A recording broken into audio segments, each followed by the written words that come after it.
seja a honra, seja a glória. Glória a Deus. Aplauda o nome do Senhor Jesus.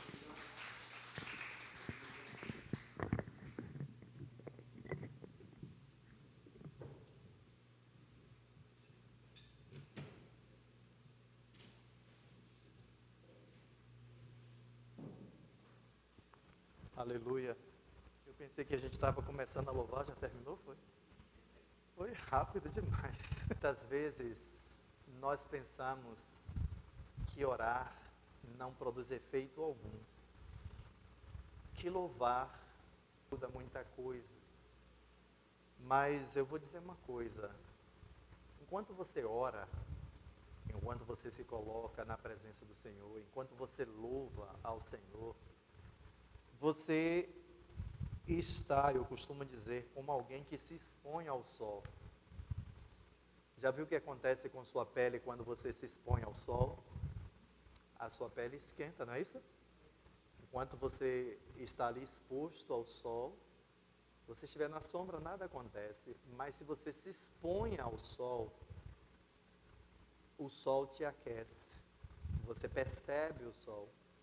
Assim acontece quando nós oramos. Muitas vezes não está nem em nós a vontade de orar ou de adorar, mas mesmo quando não estiver em nós essa vontade, se expõe a si mesmo.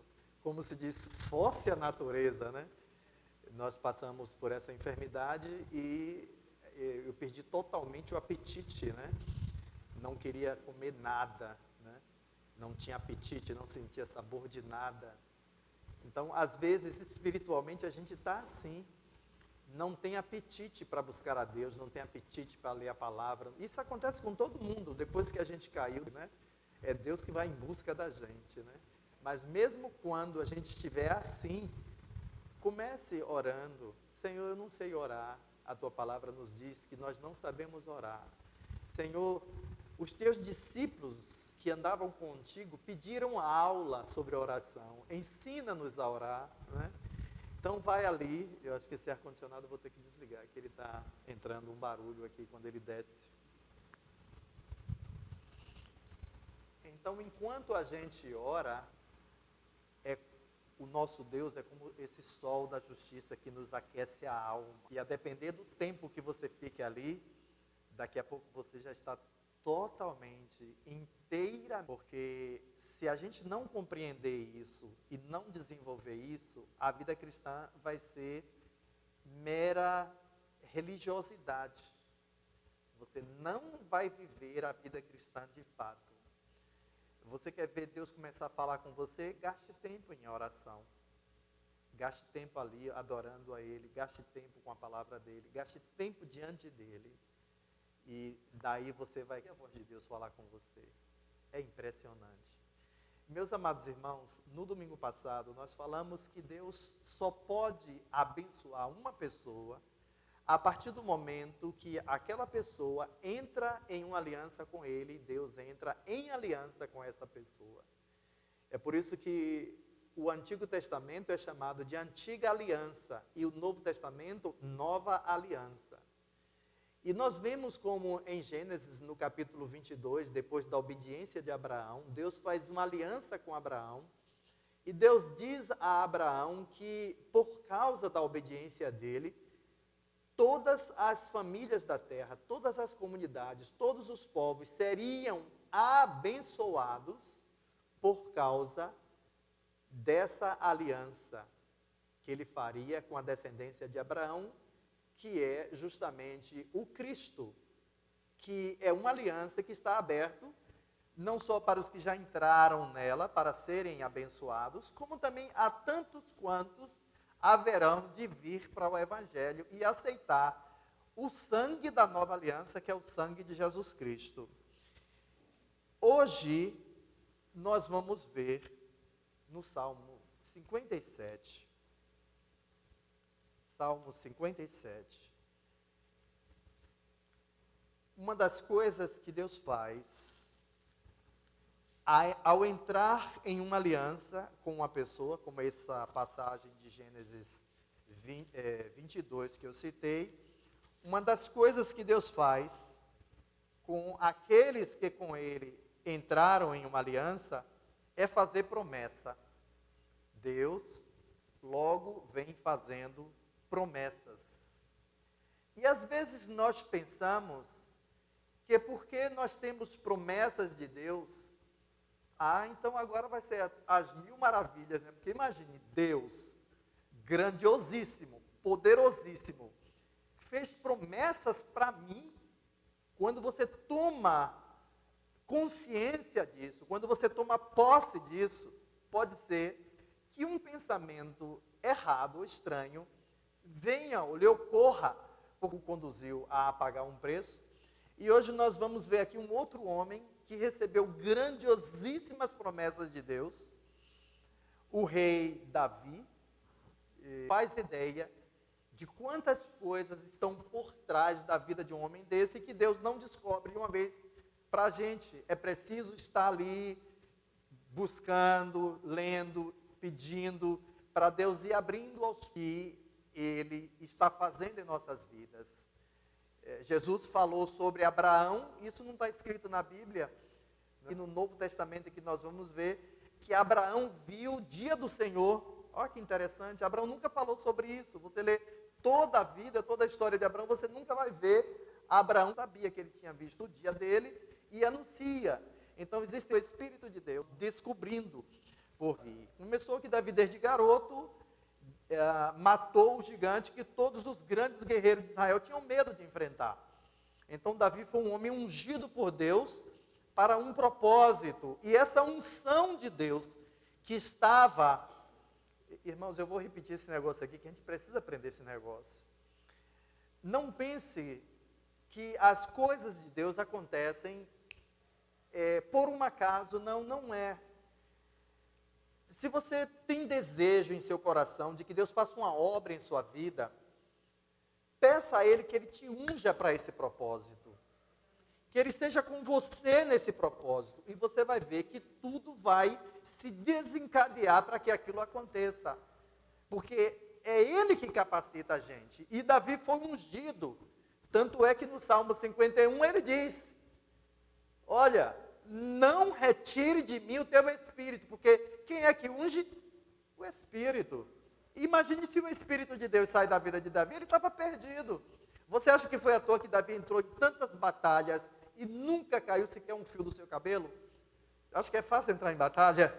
Todo mundo com a lança, com a espada, com a adega, alguma coisa, adaga, né? Não é adega, é outra coisa, né? Querendo te encravar, e a gente vai ver isso aqui. E ele escapou de tudo isso sem nenhum ferimento. É a unção de Deus sobre nós, é a proteção de Deus sobre nós, né? Então ele tem misericórdia, pois em ti a minha alma se refugia, né? Se lembra que eu estava falando? Depois de você ouvir de Deus promessa, não, agora vai tudo bem, né? Deus me deu grandiosíssimas promessas. Quem mais tinha promessas de Deus como Davi? Meu Deus! Deus chegou a dizer a Davi: nunca faltará um herdeiro que se sente no teu trono. Nunca vai faltar um herdeiro para ti. E ali Deus estava fazendo a promessa do Rei dos Reis que viria, que vem da linhagem de Davi. Olha, nunca vi gente que conhecia alguma coisa, tinha uma revelação, e ele foi atender. Aí Davi está fugindo de Saul por aqueles lugares pedregosos, aquelas montanhas horríveis, aquele deserto arenoso, e ele vai clamando: tem misericórdia de mim, ó Deus, tem misericórdia, pois em ti a minha alma se refugia. Tipo assim, olha, eu estou correndo, querendo entrar nas cavernas para me esconder, mas o meu verdadeiro refúgio é o Senhor.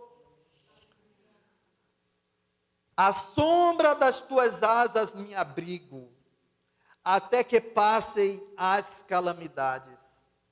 Clamarei ao Deus Altíssimo, ao Deus que por mim tudo executa. Ele dos céus me envia o seu auxílio e me livra. Irmãos,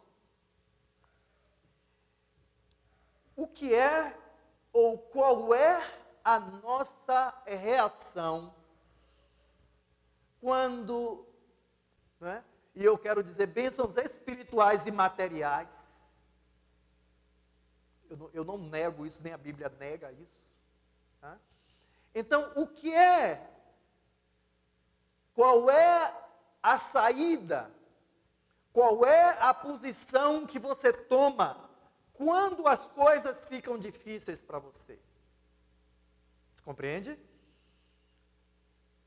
Você fica irado ou irada? Você entra em pavor?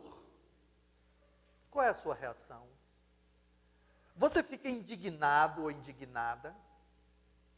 Você cai em depressão? Qual é a sua reação? Porque muitas vezes chegamos até a pensar: onde está Deus? E as suas promessas? Aquilo que Ele prometeu que faria por mim? Todas aquelas palavras? Deus então é mentiroso? Ele não vai cumprir, porque quando vem a adversidade, toda a nossa estabilidade é retirada. E agora nós precisamos ter muito cuidado pela maneira, ou a maneira qual que nós vamos reagir dentro da dificuldade. Então cadê aquelas promessas que nos foram feitas, né? O povo de Israel reclamava isso.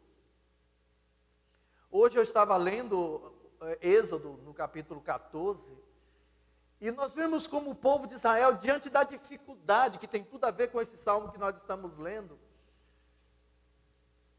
Eu já tinha preparado essa meditação nessa noite, acordei umas 5 horas, fui orar, e depois que eu terminei de orar, voltei. Cantar-te-ei louvores entre as nações, pois a tua misericórdia se eleva até os céus, e a tua fidelidade até as nuvens. Ser exaltado, ó Deus, acima dos céus, e em toda a terra esplenda a tua glória. O homem, depois de reconhecer e depois de ver, provar que o Senhor é bom, ele não quer ficar com essa notícia só para ele, ele quer que os povos, isso aconteceu, né? Hoje, não só muitos judeus foram salvos, como muitos povos da terra, em todos os continentes, estão tendo acesso a esse Deus poderoso, a esse Deus verdadeiro, a esse Deus que tudo faz. Aí volta a pergunta: qual tem sido a nossa reação diante da dificuldade? Quando o problema nos sobrevém, o salmista, ele diz que eles armaram cova, mas eles mesmos caíram nas covas. Se lembra que quando o povo de Deus passou o Mar Vermelho a pés enxutos, quando tentaram fazer o mesmo os egípcios, eles foram todos destruídos. Todos destruídos. A cova que eles pensavam que ia sepultar os filhos de Israel, sepultou as suas próprias almas. Deus tem cuidado daqueles que buscam a Ele, daqueles que se rendem a Ele. É o Senhor o nosso livramento. É o Senhor que nos livra do mal.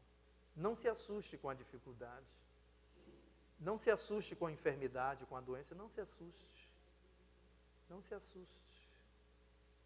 Não se assuste. Eu me lembro muito das palavras de Kathleen Kuhlman, aliás, de Corinne Timbun. Ela dizia: não existe poço fundo que o meu Senhor não seja mais profundo ainda. E Ele vai nos levar para uma caminhada de fé para a gente descobrir isso, que Ele é mais profundo do que qualquer poço. Ele é mais profundo do que qualquer abismo. Ele é maior do que qualquer dificuldade que venhamos a atravessar. Ele é maior que tudo. Ele é maior que tudo. E como muitas vezes é difícil para Deus nos ensinar isso, porque nós nos apegamos à ajuda humana, realmente muitas vezes precisamos sim de uma ajuda humana. Precisamos de um socorro. Mas até as pessoas que vêm ao nosso encontro, meus amados irmãos, eu estou certo disso, para nos ajudar no momento de dificuldade, vamos pensar por este lado. E que é assim, são pessoas que Deus designou para fazer isso. Porque o controle de todas as coisas está na mão daquele que criou os céus e a terra. E é por isso que Jeremias dizia, o Senhor criou os céus, o Senhor criou a terra, o Senhor fez todas as coisas, de forma que não existe nada demasiadamente difícil para o Senhor. A limitação de Deus nós colocamos por nossa mente. Não, Deus só age até aqui, daqui em diante eu não vou. E aquilo me deixou muito mal impressionado, que eu dizia, meu Deus, eu não vou durar muito, meu pai morreu cedo, né? E eu vou morrer cedo também. E eu me preocupava com isso. E um dia eu ouvi o Senhor falar para mim, se eu quiser que você viva 100 anos, você tem alguma coisa contra? A gente não pode limitar Deus. Aquilo que Ele quer fazer em nossas vidas, é Ele que vai fazer. Nessa enfermidade, eu vou contar isso aqui para terminar, já me veio umas 3 vezes para falar isso aqui, eu coloquei para um lado, mas eu estou vendo que o Senhor quer trabalhar alguma coisa sobre isso. 2 coisas Deus me falou, no início da enfermidade, Ele me falou muito claramente, o melhor remédio para esta doença é oração. E eu disse, já que o Senhor me disse isso, eu vou me apegar ao Senhor em oração. E a segunda coisa que Deus me falou, já era quase uma semana, uns mais de 8 dias da enfermidade, o momento que ela está mais grave, eu estava... E eu ouvi a voz dele dizer para mim, tipo assim, no final de todas as coisas, eu ainda tenho mais algo para te oferecer. Eu tenho o céu para te oferecer. E eu disse, será que eu vou embarcar? E eu disse para ele, a minha vida está em tuas mãos. O Senhor faça comigo segundo os teus planos, os teus propósitos. Se o Senhor quiser me levar, me leve. Mas se o Senhor ainda tem plano, né, é o Senhor que decide. Aí, no outro dia de manhã, eu estava contando isso para Dina e Rebeca, para Dina, no meu quarto. E Dina saiu do meu quarto, na mesma hora que eu estava contando isso para elas, aí para Dina, aí ela saiu do meu quarto e entrou no quarto de Rebeca. E no quarto de Rebeca ela recebeu uma mensagem do pastor Rafael. Ele dizendo assim, diga ao pastor Enoque que ele ainda tem muitos dias de vida, que Gênesis 5:24 ainda não vai se cumprir na vida dele. Você vê como Deus tem cuidado de detalhes. Às vezes você fica dizendo assim, não, mas será que Deus vai se preocupar com isso? Eu sou uma pessoa tão insignificante. As pessoas me tratam de forma tão insignificante. As pessoas me desprezam. Muitas vezes até me abandonam. Será que eu tenho algum valor para Deus? Né? Às vezes a gente começa a pensar assim, né? E principalmente depois que a idade chega, né? Porque quando a gente é mais novo, a gente pensa que todo mundo pensa acerca de nós, né? Depois a gente descobre que as pessoas não pensam tanto assim acerca de nós. Aí quando chega a velhice, a gente sabe que está abandonado mesmo, né? Então a gente fica pensando assim, meu Deus, será que Deus ainda se preocupa comigo?